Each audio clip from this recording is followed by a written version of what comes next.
भगवान के भक्त के गुण वो केवल भगवान को रिझाने के लिए होते हैं, इसलिए उसके सामान्य गुण भी विशिष्ट गुण हो जाते हैं।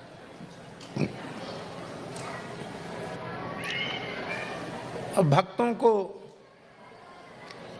गुणवान होने का अहंकार नहीं होता है। भक्तों में चाहे जितने दिव्य गुण प्रकट हो जाएं, उनको ये अहंकार कभी नहीं होता कि हम बड़े गुणवान हैं। अब उत्तम विद्या होना यह गुण है, कोई उत्तम कला का ज्ञान होना यह गुण है, उत्तम रूप होना यह गुण है। ये जो कुछ उसके जीवन में, भक्त के जीवन में होता है, वो समझता है कि गुणों के समुद्र तो भगवान हैं और भगवान के गुणों की किंचित छाया हमारे ऊपर पड़ गई है, इसलिए ये गुण हमारे जीवन में हैं और ये गुण भगवान के हैं और भगवान की सेवा के लिए है।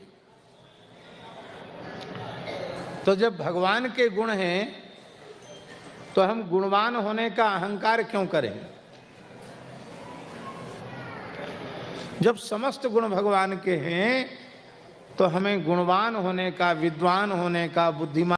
भगवान के भक्त के गुण वो केवल भगवान को रिझाने के लिए होते हैं, इसलिए उसके सामान्य गुण भी विशिष्ट गुण हो जाते हैं।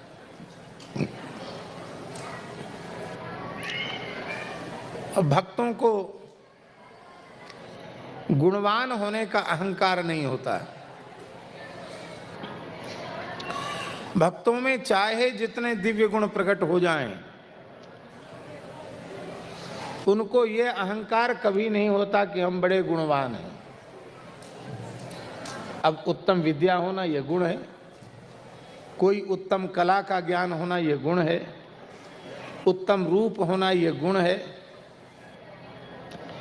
ये जो कुछ उसके जीवन में, भक्त के जीवन में होता है, वो समझता है कि गुणों के समुद्र तो भगवान हैं और भगवान के गुणों की किंचित छाया हमारे ऊपर पड़ गई है, इसलिए ये गुण हमारे जीवन में हैं और ये गुण भगवान के हैं और भगवान की सेवा के लिए है।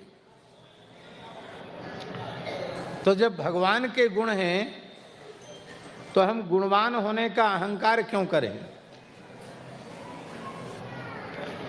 जब समस्त गुण भगवान के हैं तो हमें गुणवान होने का, विद्वान होने का, बुद्धिमान